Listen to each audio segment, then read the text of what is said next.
Renungan kita ambil dalam Kejadian 3 ayat 4 dan 5.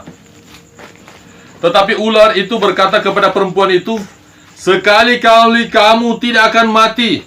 Tetapi Allah mengetahui bahwa pada waktu kamu memakannya, matamu akan terbuka dan kamu akan menjadi seperti Allah, tahu tentang yang baik dan yang jahat."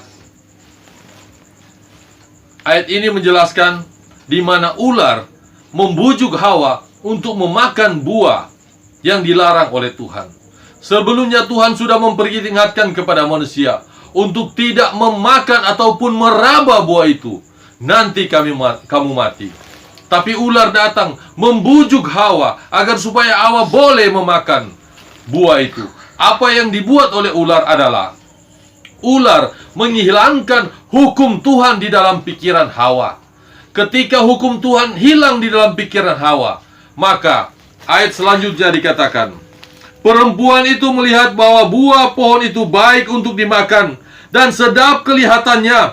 Lagi pula pohon itu menarik hati karena memberi pengertian.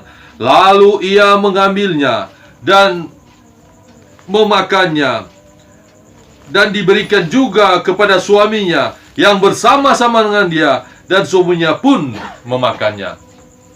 Lihat apa yang ular buat di sini. Ular membujuk Hawa agar supaya firman Tuhan hilang dari pikiran Hawa, hilang dari pemikiran Hawa. Ketika firman Tuhan hilang dari pemikiran Hawa, maka Hawa memakan buah itu. Hawa mengambil buah itu dan memakannya. Demikian juga dengan kita zaman sekarang ini, ataupun zaman mana saja. Setan memakai agen-agennya untuk menghilangkan hukum Tuhan di dalam pikiran kita. Ketika hukum Tuhan hilang di dalam pemikiran kita, maka dosa akan kita buat bukan sebagai dosa lagi. Kita tidak akan menganggap itu sebagai dosa. Padahal Alkitab mengatakan dosa adalah pelanggaran terhadap hukum Allah. Ketika hukum Tuhan mengatakan jangan kamu berdusta hilang di dalam pikiran kita, maka dengan cepat kita akan menyampaikan dusta. Kenapa cepat kita menyampaikan dusta? Karena hukum Tuhan hilang di dalam pemikiran kita. Ketika hukum Tuhan mengatakan jangan mencuri, itu hilang di dalam pemikiran kita, maka kita akan melakukan hal-hal yang dilarang oleh Tuhan. Kita akan mencuri karena hukum Tuhan sudah hilang di dalam pemikiran kita. Nah, sebagaimana setan memakai ular untuk membujuk Hawa agar hukum Tuhan hilang di dalam pikiran Hawa, demikian juga dalam setiap zaman ada agen-agen setan yang dipakai oleh setan untuk menghilangkan hukum di dalam pikiran manusia.